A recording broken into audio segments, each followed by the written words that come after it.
ইরানে যেভাবে যে তীব্র গতিতে আমেরিকা এবং ইসরায়েল হামলা করেছিল তাতে মনে করা হয়েছিল অনেক বিশেষজ্ঞ মনে করে ফেলেছিলেন এরকম যে হয়তো বা এক সপ্তাহের মধ্যে ইরানের রেজিম চেঞ্জ বা সরকার পরিবর্তন হয়ে যাবে, কিন্তু সেরকমটা কিন্তু ঘটেনি এবং ঘটার কোনো লক্ষণও নেই।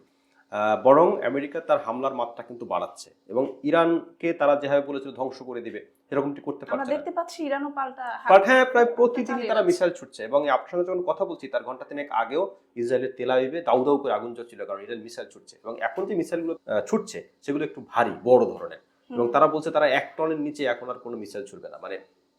অনেক বড় ভারী মিসাইল তারা এখন পাঠাবে। তার মানে এখন তাদের দিক থেকেও হামলাটা ভারী হামলা হচ্ছে এবং মানুষের কিন্তু প্রাণহানি ঘটছে। সুতরাং যুদ্ধের যে সহজ সমীকরণ ট্রাম্প বা তার যে প্রতিরক্ষা মন্ত্রী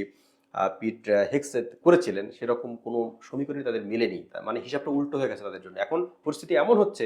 আমেরিকা বা ট্রাম্প চেয়েছিলেন ইরানের সরকারের পতন ঘটাতে, কিন্তু এখন অনেকে বলছেন যে ট্রাম্পের সরকারই এখন শেষ পর্যন্ত যাবে কিনা এটা নিয়ে প্রশ্ন উঠছে, কারণ দেশের ভিতরে তিনি চাপের মধ্যে পড়ছেন, বিশেষ করে তেল নিয়ে, জ্বালানি তেল নিয়ে তিনি ব্যাপক চাপের মধ্যে আছেন এবং তাদের যে রিজার্ভ ছিল সেখান থেকে তারা তেল ছাড়ছেন এখন, কারণ ইরান হরমুজ প্রণালী বন্ধ করে দিয়েছে, সেখান থেকে বিশ্বের 20% জ্বালানি কিন্তু মুভ করে, সেটা পুরোটাই বন্ধ এবং ইরান বলছে যে তাদের যে কিছু শর্ত আছে শর্ত পালন না হলে তারা এই প্রণালী তারা খুলে দেবে না। মানে আন্তর্জাতিক বাজারে এখন তেলের দাম লাফিয়ে লাফিয়ে বাড়ছে। আমাদের মতো ছোট দেশে তো সমস্যা আছেই, কিন্তু বিশেষ করে যদি ইউরোপের কথা বলি তারা কিন্তু ব্যাপকভাবে তাদের আমদানি করতে হয়, বিশেষ করে জ্বালানির ক্ষেত্রে বলি।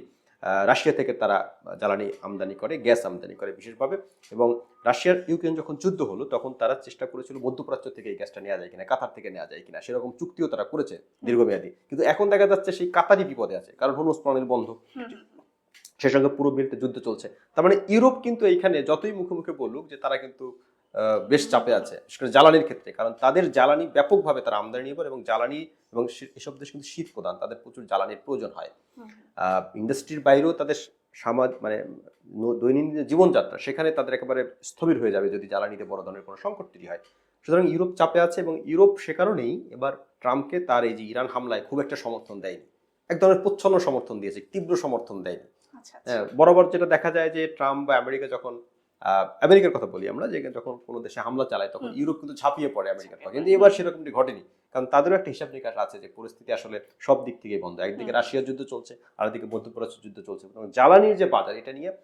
কিন্তু বেশ চাপে আছেন ট্রাম্প এবং তার দেশের মধ্যেও কিন্তু এটা নিয়ে ক্ষোভ বিক্ষোভ বাড়ছে, ইতিমধ্যে সেখানে কিন্তু জনগণ রাস্তায় নেমে আসছেন এই যুদ্ধের বিরুদ্ধে। ফলে ইরান যুদ্ধের যদি আপনি সামগ্রিকভাবে আমাকে মূল্যায়ন করতে বলেন তাহলে অবশ্যই বলবো ইরান যুদ্ধে সবচেয়ে বেশি, ইরানের তো হারানোর কিছু নেই,